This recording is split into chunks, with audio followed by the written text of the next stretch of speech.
I'm sorry. Do not be sorry. Be better.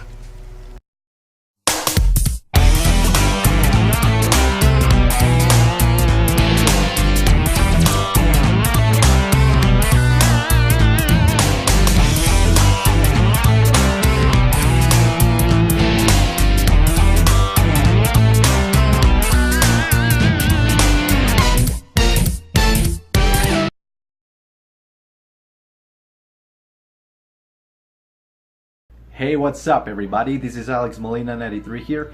Today is gonna be my review of God of War for PlayStation 4. Why they don't just call it God of War 4 to keep it simple for everybody. Anyway, I was super excited when it was first announced like everybody else on 2016 because God of War is one of the bigger franchises on the PlayStation brand, and it is still one of the most popular video game franchises of all time. I was excited to play this game because I like God of War games, starting with God of War 3 on the PS3, and I played the God of War games on the PS2 as well. I haven't played the PSP games and I haven't played Ascension yet. One of these days I'll play them.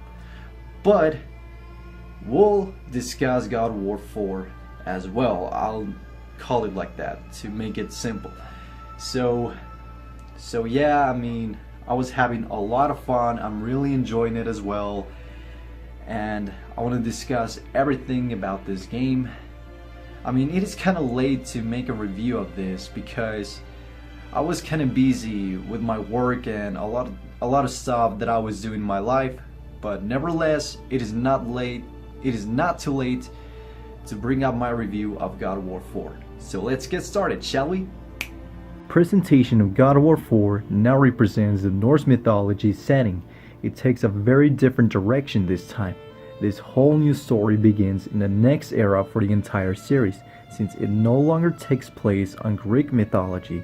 So that means that Kratos embarks in the newest adventure alongside with his young son Atreus in the Norse mythology world. This game introduces more new characters for the first time in the series, such as Atreus, Freya, Mimir, Brock, Sindri, Baldur, etc. The game looks absolutely gorgeous. It is by far one of the most beautiful games on PS4. The art direction for this game is very impressive as well. Very crisp details on the characters, environments, and more. Now let's talk about the story. The story takes place after the events of God of War 3, starting the new world for Kratos and his child Atreus, starting their journey to fulfill Kratos' deceased wife and Atreus' mother, her wishes and ashes to the highest peak of the 9 realms. Kratos, the series' main protagonist, now has a beard. Than before, he is now controlling his temper compared to the previous installments. If you have played them, you know what I'm talking about. Kratos used to be a Spartan warrior, and he's now a Greek god. Not only that, he's also trying to be a great father to Atreus, teaching him how to be a good soldier and how to survive. Kratos wants to keep his secret away from his son about his past true nature. The story is also about a relationship between a father and a son. While they're in a journey to accomplish their main mission, they are encountering the Norse mythological enemies such as trolls, ogres, wolves, dragons, and the gods based on the mythology. The new characters Freya, Mimir, Brock, and Sindri help Kratos and Atreus to accomplish their goal to reach the highest peaks of the 9 realms. Will Kratos and Atreus be able to fulfill the promise they kept from their deceased wife and mother? Sooner you'll find out. The gameplay of God of War 4 plays very different this time around, but don't worry, it doesn't take away its core gameplay and identity. It is the same God of War you know and admire, just with more changes added to the game to keep it fresh and new. This time you play as Kratos, displayed in third person over the shoulders camera mode. Now you don't see Kratos far away from camera in free roaming, so you can see more enemies and locations you are on the single screen. It is no longer straight up linear. While it is not a sandbox game, it is now more open than before, so players can explore freely. And to add more replayability, you have more challenges that await you, and of course the collectibles that are scattered throughout the game. The controller layouts are implemented differently. The first time you play it, it might be confusing, but more you play it, you're gonna get used to it. The light and heavy attacks are used pressing the triggers, and the action layouts are displayed on buttons. I like how they implemented the control schemes for this game, but I like the way the past God of War games were played a little bit more. That's just me though. The combat system is the same hack and slash you remember, since that's what God of War is also about. The combat also reminds me the same gameplay style of Dark Souls games. You still beat the hell out of enemies getting near to attack you. The enemies have their own health bars representing how much they have and how tough they are. Kratos' main weapon this time is a magical axe, which replaces the double chain blades as his default weapons he was using back then. And not only lets you beat the enemies, but also freezes some enemies, stunning them for you to get the chance to punch them. You can throw the axe at them by pointing, and you can call it back, returning to you like Thor's hammer, for example. You can also attack with the fists if the axe doesn't work for some enemies. The way you can replenish your health is by finding the green stones laying on the floor. The apples you find on one of those bigger chests maximize your health meter. Also, you could pull out some massive combos as well. To avoid the attacks from the enemies, you can block them summoning a shield, which you can also use it for the projectiles and pushing them around, or by dodging them, like always, depending which attacks they use. Atreus as the AI and your partner assists you by defeating the enemies using arrows as you command him to shoot them, decreasing their health bars. He stuns them and warns you the enemies are getting close to you. He really is a useful AI, to tell you the truth. The arrow signs behind Kratos indicate the enemies are near. Spartan Rage mechanic comes back in this game. Like before, you can use it in a limited time when the rage meter is filled up.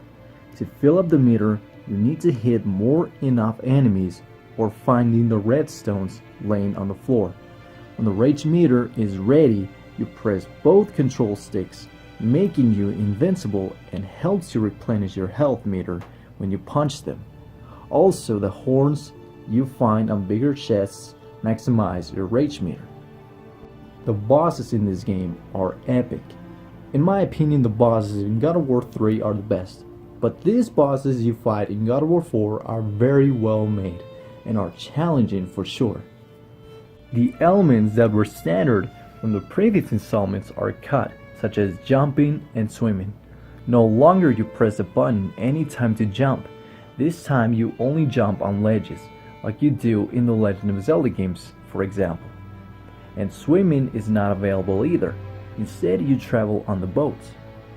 By playing throughout the journey, those are needed anyway, since they change the mechanics a lot.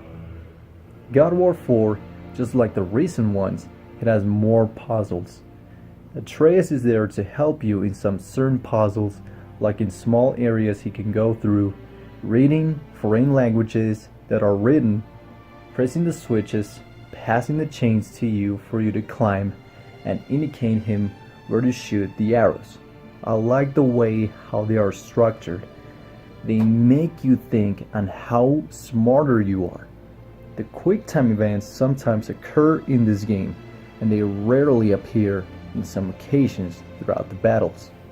First time in the series, besides increasing your weapons, but also you can increase your armors, skills, stats, and abilities, containing the RPG elements into the game. The weapons, like the Leviathan axe and the other weapon you'll find later in the game, can grow stronger than before, and you can also upgrade Atreus' bow and arrow skills to make him even more stronger too. The experience points, you gain them by defeating enemies and bosses, completing the main goals while progressing the story, completing the side quests, and finding the collectibles like the artifacts, for example. You use the experience points to upgrade the skills and also light and heavy runic attacks that Kratos and Atreus use for their combat skills. Hack silver is used as money to purchase resources and upgrade the armors and abilities that both heroes utilize on the shops owned by Brock and Sindri. I recommend purchase the things that are very important that can help you while on journey. It has 4 difficulties such as easy, normal, hard, and very hard modes. If you want to ask me which difficulty I chose, is a hard mode to make it challenging for me since I played some of the games on the series, like I'm ready to take on the next level. Overall, God of War 4 is a fantastic game that everybody should try it out. I can tell you it did live up to the high expectations. In terms of gameplay, which is very fun, story is great, while it isn't best in my opinion, but still pretty good. The dialogue and writing are superb, the characters are likable, the voice acting is great, combat system is very well done, the music is very beautiful, very fitting for the environments. The art style, presentation, animation, and lip syncing are very impressive too. One of the most ambitious games for this current gen, no doubt. So there you have it, that is my review of God of War 4 for PlayStation 4. Oh man, I was blown away how amazing this game is. I have no regrets to play this. I'm really glad that Santa Monica did something different this time around. If they keep it the same thing, it would feel very stale and very tiring, like this series for example. I'm not gonna talk about it, maybe later, but yeah, I mean, this is one of the games that I highly recommend for every PS4 owner out there. I mean, you need this game in your collection if you like action adventure games, if you like hack and slash games. I mean, this game is for you. If you like God of War, I mean, don't worry if it's different to you. I mean, if you don't like these changes, I mean, I kinda understand, but come on. We have to do something different this time around to not keep it the same thing. And Santa Monica, great job with this game as well. Thank you so much for watching, everybody. Feel free to subscribe to my channel for more videos to come for you guys to enjoy. If you enjoyed this video, give it a thumbs up and a like button below, and comment in the section below of what you think about God of War. If you like it or not, it is your choice. So, thank you so much for watching. Have a nice day. Peace. Just like that.